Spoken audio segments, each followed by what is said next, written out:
और आपके भाग्य में कोई संपत्ति नहीं है और परमात्मा आवश्यक समझते हैं कि इस बच्चे को इतना तो अवश्य चाहिए, तो वो भी आपको अवश्य देंगे।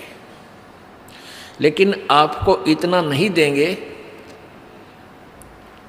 इतनी संपत्ति नहीं देंगे, इतना धन नहीं देंगे कि वो आपकी जान का शत्रु बन जाए। आपको कथा सुनाई थी कि एक नरसी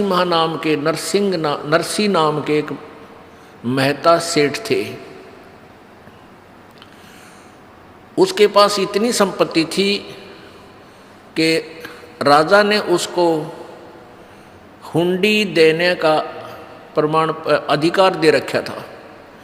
हुंडी का अर्थ होता है जैसे बैंक होते हैं ना, बैंक, और बैंक में ड्राफ्ट बनवाए जाते हैं, तो ड्राफ्ट के पैसे जमा करा दो उस बैंक में, वो बैंक आपको कागज़ बना के दे देगा, आपको दूसरे बैंक में उस ड्राफ्ट के पैसे मिल जाएंगे।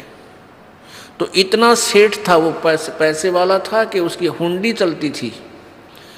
वो ड्राफ्ट बनाता था, जैसे दूर देश में व्यापारी जाते थे वो पैसा नहीं ले जा सकते थे, रास्ते में कोई चोर लुटेरे डाकू लूट लिया करते थे, वो केवल कागज़ ले जाते थे। वो परमात्मा ने देखा कि वो कंजूस। एक और ख़ास बात है, जितना जिसके पास धन ज़्यादा होता चला जाएगा वो उतना ही कंजूस हो जाएगा, वो दान नहीं कर सकता। और दान करेगा तो लोग दिखावा, दुनिया में दिखाने की खातिर थोड़ा बहुत किधर भंडारा भंडूरा कर दिया, किधर मंदिर में दे दिए 20-30 हज़ार, वो बाढ़ में जाएंगे। क्यों? वो कहते हैं गुरु बिन माला फेरते गुरु बिन देते दान, और गुरु बिन दोनों निष्फल हैं, चाहे पूछो वेद पुराण।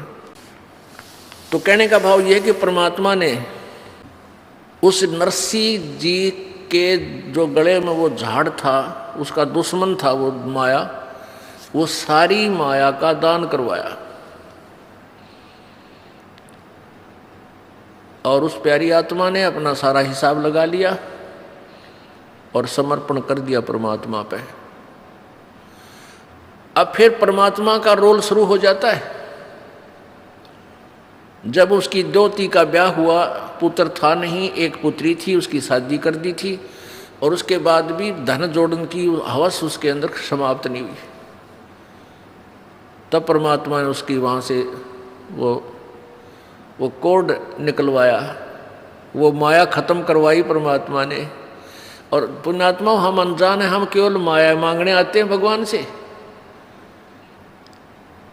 पुण्यात्मा, आप केवल एक का चीज़ मांगो भगवान से कि साईं इतना दीजिए जिसमें कुटुंब समावे,